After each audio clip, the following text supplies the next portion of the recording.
Here we are. All right. Welcome, everybody. My name is Rennie Grant. I am a drug and alcohol counselor and a recovering addict, and I'm also a music producer, and I work at Colmac. Right. And they call me Roc, by the way. All right, Rennie.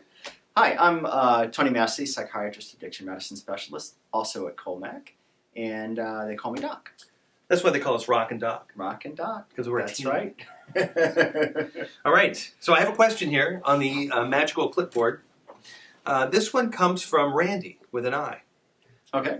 Opens up, hey, fellas, help.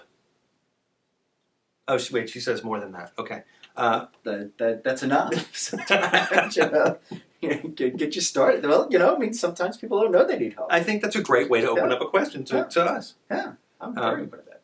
I quit drinking 6 weeks ago. I went inpatient and have stayed clean ever since I went. So congratulations on that. Great. That's awesome. It looks like 6 weeks. Not everyone does that. No, sometimes they don't even stay through treatment. Right. So 6 weeks. Okay. Excellent. And she goes on to say, now I'm finding myself eating like a horse. Well, that's definitely, I've heard that before and can relate myself. So you're eating a lot of grass. A lot of grain, grass, I got to get through this question. I cannot stop eating candy, muffins, anything sweet. What's going on? Is this normal? I was 120 pounds when I went to rehab. Now I'm 145 pounds. What can I do? Wow. Randy. So yeah, Randy's, she's eating and she's maybe feeling, trying to fill some voids. And yeah, I think that's. So I think, and that's a common thing. Absolutely.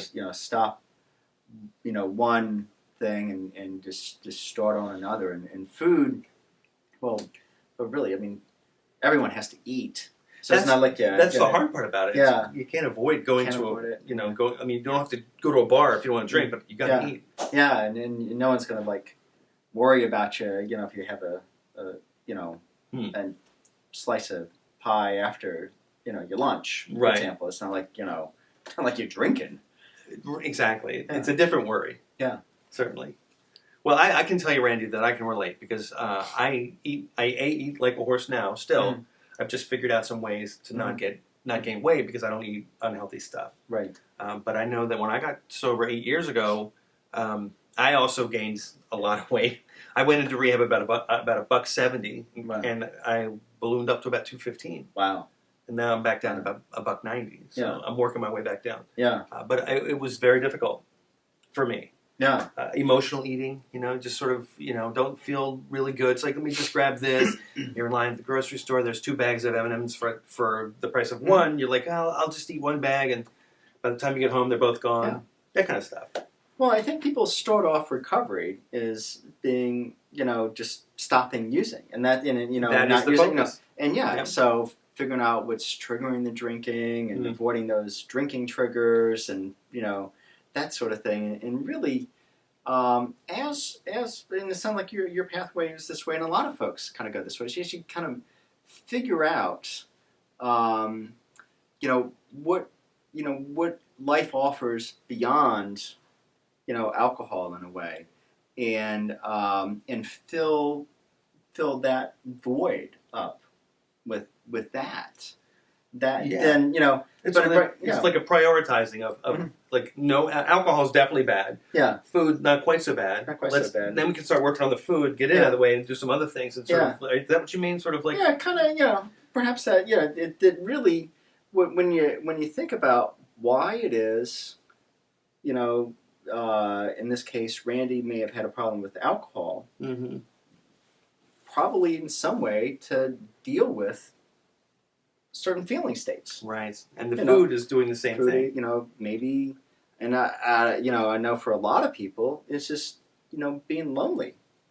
That's a very common, you look at some of these ice cream commercials and there's people that are by themselves. I've never noticed that before. Yeah. So it's so the Ben and Jerry's commercial, the guy's all by himself and he's eating like a giant bowl, but he's alone. Maybe he just doesn't want to share. Oh, I'm sorry. I'm speaking for myself. I think there's out of Ben and Jerry's. There's enough to share. You know what I'm saying? You notice my bowl is this big, right? When you're eating ice cream that's larger than your head, That's too much. That's a problem. That's too much. Randy, we're not talking about you. We're talking about me. Okay. But but I think that finding things to do that are that feed growth in you. Being around people and doing things that are meaningful. Kind of looking for ways to fill up that away. Of course, you need to eat. And actually, recovery is an ideal time that to look at your health. Absolutely. A lot of people, start an exercise regime, for instance, when in kind of recovery, whatever that is, and that's that's one of the first things we recommend in treatment is like start walking, start doing something, get active. Yeah. Exactly. And in terms of diet, eating more vegetables. I mean, most people in the United States eat how many servings of vegetables a day? Zero. Actually, the zero. So yeah, in the World Health Organization says 5 servings combined fruits and vegetables a day. So it's looking at a lot of ways to improve your health is great, and one of them actually would lead to kind of a normalization of weight. Would be just being mindful about your diet and being more active. But I think more important than that is having a degree of comfort with activities that really feed your soul. So recovery stuff. Stuff. That's what recovery is made of. Yeah. So I think that Randy, that's where to go. That's your nutrition. And you know what? I'm going to just say one thing. Yeah. Because I think it's important that we need to have a little, to expose ourselves to a little fun, to a little, like, hey, if you want to have ice cream, once a week, have a day where it's like, you know what? I'm going to be able to do something today. Like, I'll eat some ice cream today, or whatever your poison is. Yeah. Have a little time in the week where it's like, it's okay to do that. Yeah. Because I don't think it's probably very difficult, for most people to just stop eating unhealthy stuff. Binge watch Netflix for... I love exactly. Spend 4 hours, watch a couple movies, and eat something unhealthy. But then the rest of the week, you get back on it, and you keep doing your thing. Yeah, I think that's that's moderation. Moderation. Yeah, except no drinking. Right, no drinking. Right, we didn't mention no moderation in the drinking. I'm still waiting to meet that person.